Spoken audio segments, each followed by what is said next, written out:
Hi, this is Pharmacist Curtis Alexander, and today what I want to touch on in this video is answering the question of using CBD oil to treat pain.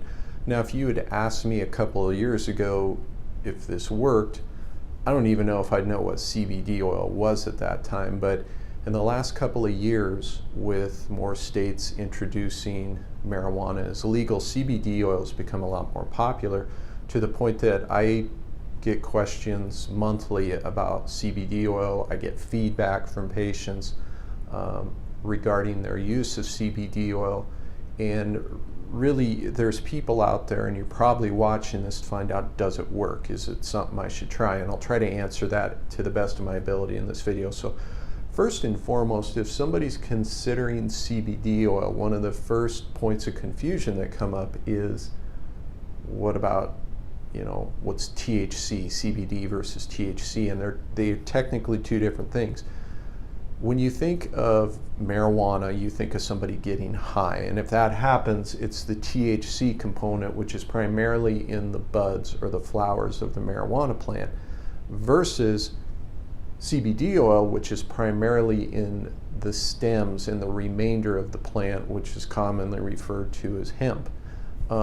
Which brings up a good question, which is, can CBD oil get you high? And technically, no, it can't.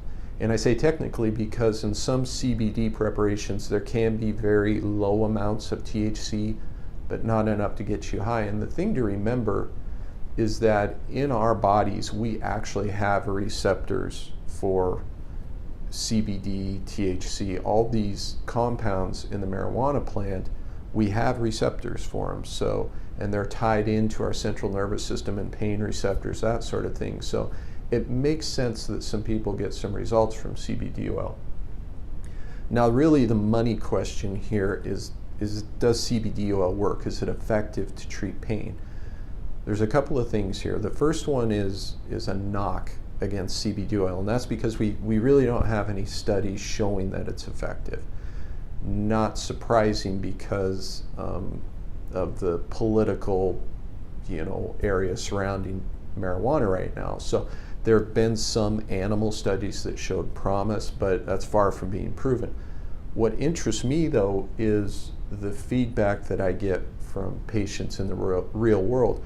I mentioned earlier that I'm getting more and more questions. I'm also getting more and more feedback from people who are actually using it to treat pain. And overall, the feedback's been actually really good. Just the other day, I had a conversation with a gal who's on a number of different medications, including prescription pain meds, and her words, not mine, were that it was a miracle drug for her.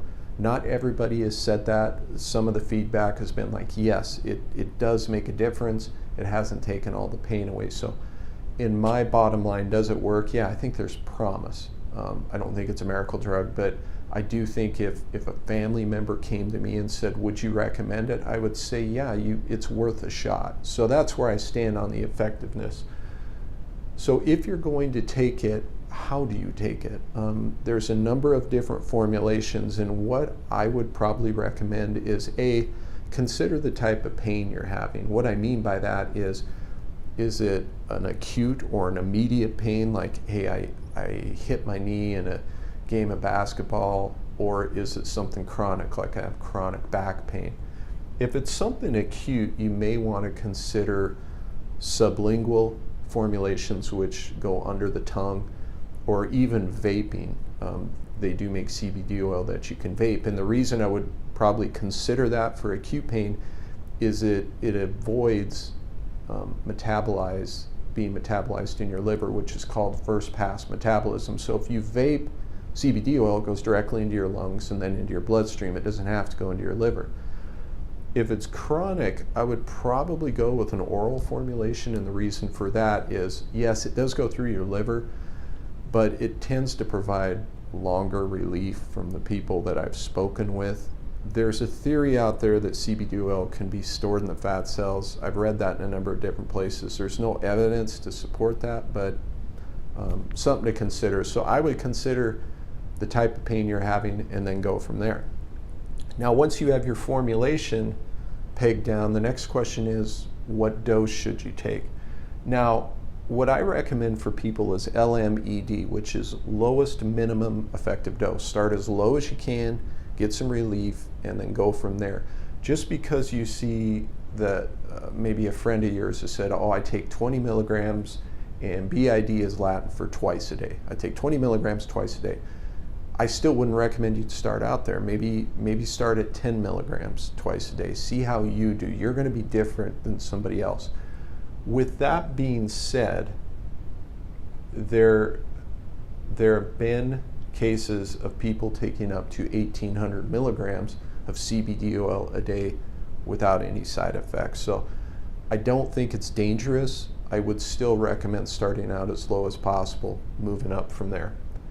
Now here's a big sticking point right now. Is it legal? And the technical answer is it is not. And that's the DEA's stance right now. There has been a bill, it's the Hemp Farming Act bill of 2018.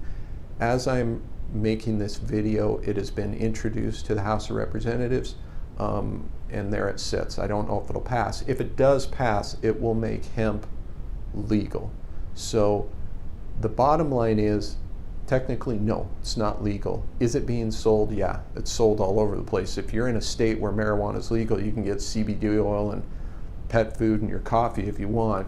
Other states, it's not. And companies like Amazon don't sell CBD oil because it's just kind of a legal quagmire right now. So that's the bottom line answer on the legality.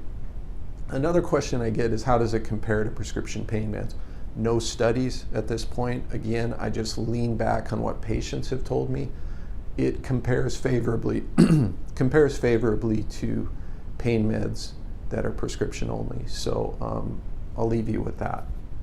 Finally, are there any drug interactions? This is one area with CBD oil that you do want to keep an eye out. If you go to my article, I have a longer list of medications it can interact with, but big picture is, if you're on a blood thinner, warfarin, the Plavix, that sort of thing, rejection meds like Prograf or tacrolimus, and then even seizure meds, there's been some interactions reported with like Depakote, which can be used for seizures or even mood control. But again, if you want a comprehensive list, go to my article, it's listed out there. The bottom line is, if you're considering CBD oil to treat pain, do I think it's promising? Yes. Would I recommend it to a family member? Yeah, I think it's worth a shot. But again, it's technically not legal. So if you're in a state where marijuana is not legal, it may be hard to get it, but there's all sorts of flux in this field right now. Is it a miracle drug? No, I don't think it is, but it can be helpful. So again, my name is Curtis Alexander. I'm a pharmacist. If you have any questions, any comments, just drop them below the video. I'll do my best to respond to them. And if you have any other topics you'd like me to cover, just let me know. And please, if you like the video, if it was of value, give me a thumbs up, and I'd appreciate you subscribing. So again, Pharmacist Curtis Alexander, and I hope you have a good day.